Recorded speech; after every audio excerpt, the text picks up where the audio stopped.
This is Paul Newman, and if you are seeing this screen, I am hoping to assure you here. Hello, everybody, and welcome back to what is promising to be quite a busy time in the next day or two with the Breeders' Cup and other racing going on in Australia. The jumps racing is going up a slight level, I suppose. You know, it's a few graded races, where I might have a couple of some well-bred ones from last year going round. But this video really is just going to be concentrating on the Breeders' Cup.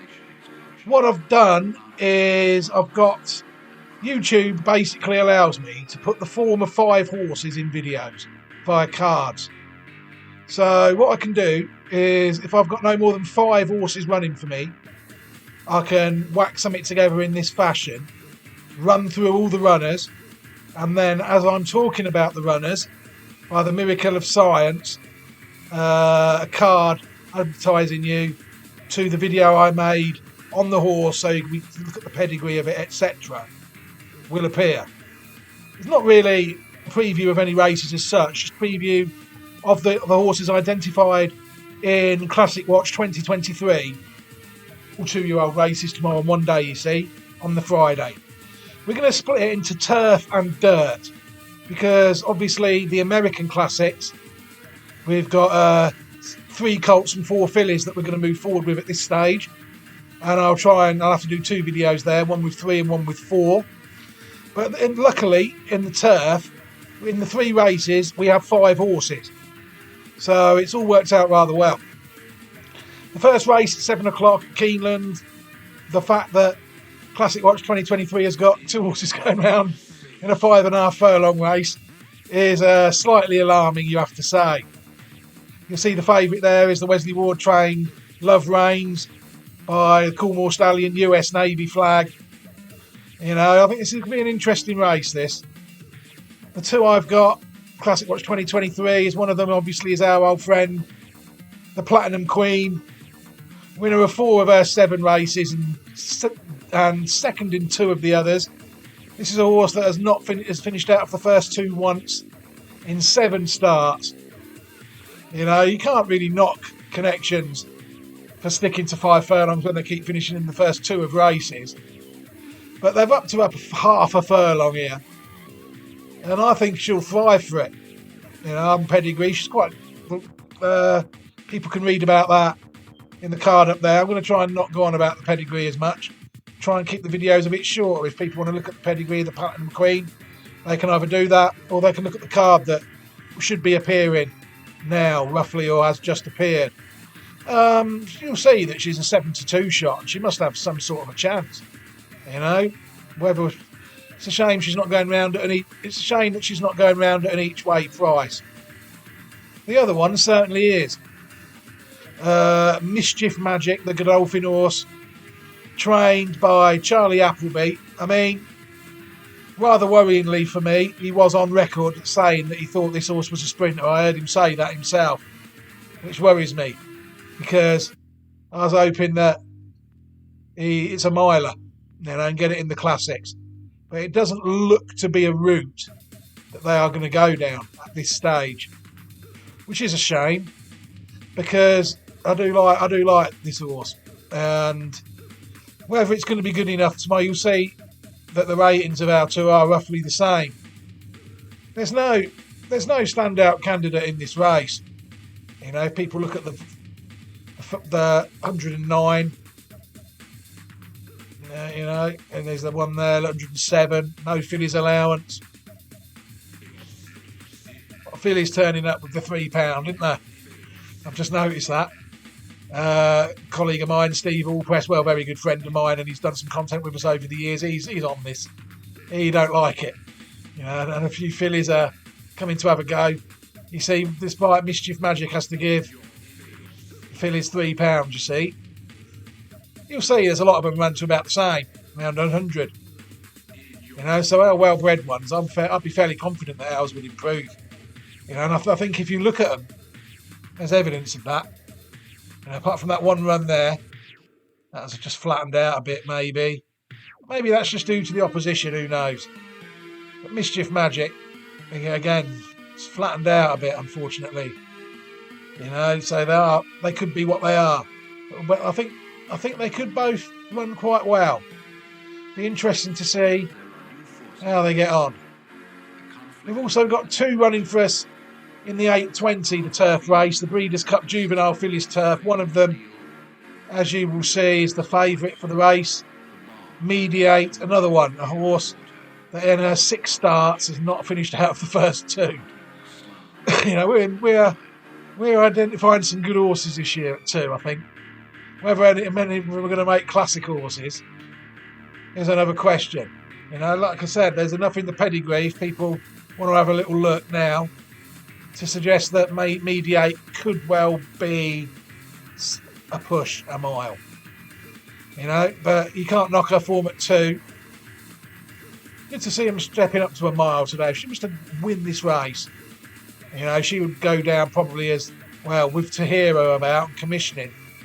If this Mediate was to prove tomorrow that she stays a mile, then we could be in for a fantastic race tomorrow. Fantastic guineas at one point if they all turn up. Mediate to me as an obvious chance on form, as I'll show you. Our other runner, interestingly, is Midnight Mile, Richard Fahey trained horse, who again is going round, I think, at a ridiculous price really for an unbeaten horse that improved by 23 from its first to its second start. Again, I'm not going to bang on the pedigree here. You go and watch that card up there and see how well bred this horse is. That's what I'm going to say to you. It's up to you whether you take the advice I'm giving you. I can only give my views on these races and these horses. People are free to totally disregard it or totally jump on board with it. Either way, I'm not too fussed. But this horse here, Midnight Mile, I think it could be a good horse. So the 2 in that race, you see, if we go back to the race, got the form quickly. We've got Mediate there at 110. The Americans there with a sneaky 108 by Mendelssohn. Oh, we could have some. Not looked at any turf horses you see in America because their classics aren't run on turf.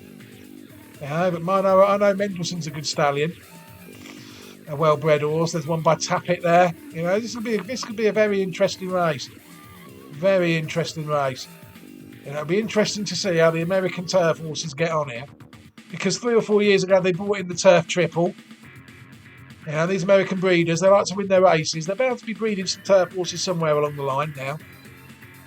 Midnight Mile and Mediate, though, you see. We've had our 2 horses there, run 8 times between them, won 6 races, and finished second twice. But again, this is going to be a fantastic night of 2-year-old racing. If watching 2-year-olds go round the track is your sort of thing, then it's going to be an absolutely incredible couple of hours action. And these horses here, I'm looking forward to seeing how they get on. One in the last. Well, part of me, I don't like to be overconfident in anything in life, but other people will see if they look at the card that's popping up in the video at some point in the next 20 seconds or so. But I've been quite strong on Silver Knot for quite a while since he since he broke his maiden.